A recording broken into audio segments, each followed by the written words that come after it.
Good evening. Hello.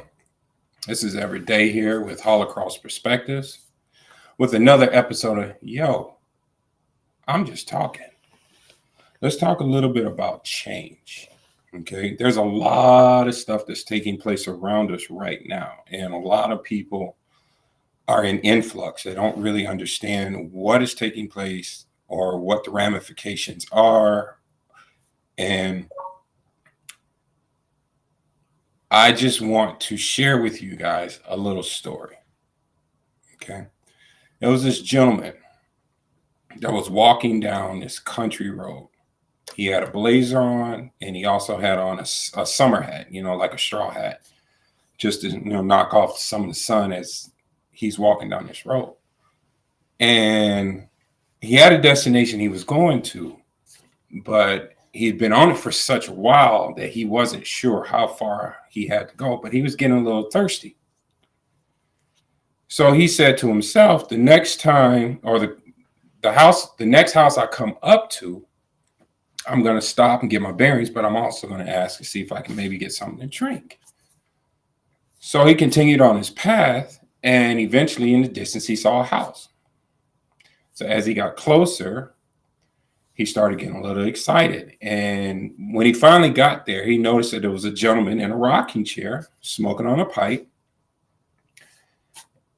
And he goes up and he starts talking to him.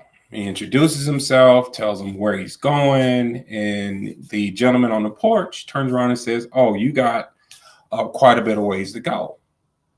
So the guy says, "If you don't mind, since I still have this much of a distance, I'm a little parched.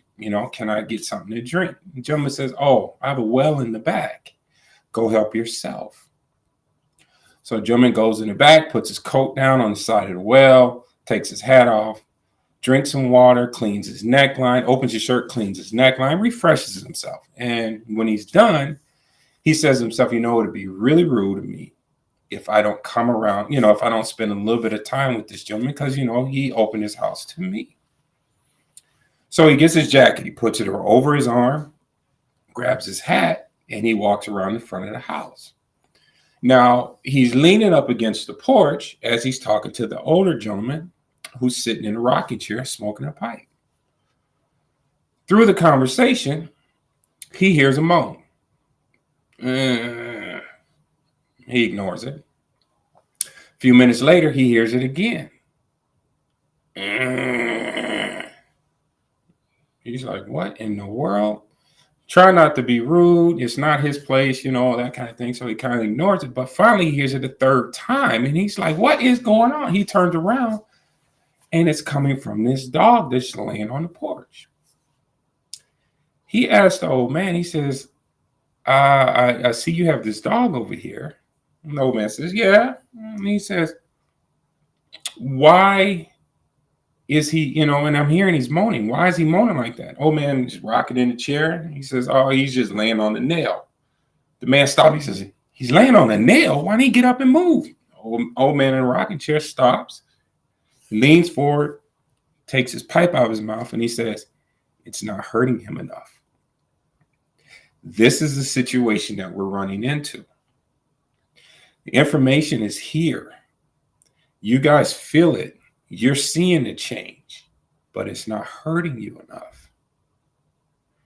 If you really want to gain a full understanding, go to Holocaust Perspectives app. I have it down in the thing. It's hall-across.passion.io. It is time for us to get educated. We're all asked for an opportunity. It's here. It is up to you to be willing to make the changes necessary, and don't let the pain hurt you. Holocaust Perspectives is here to help you, but you got to be willing to make the change. Have a great day.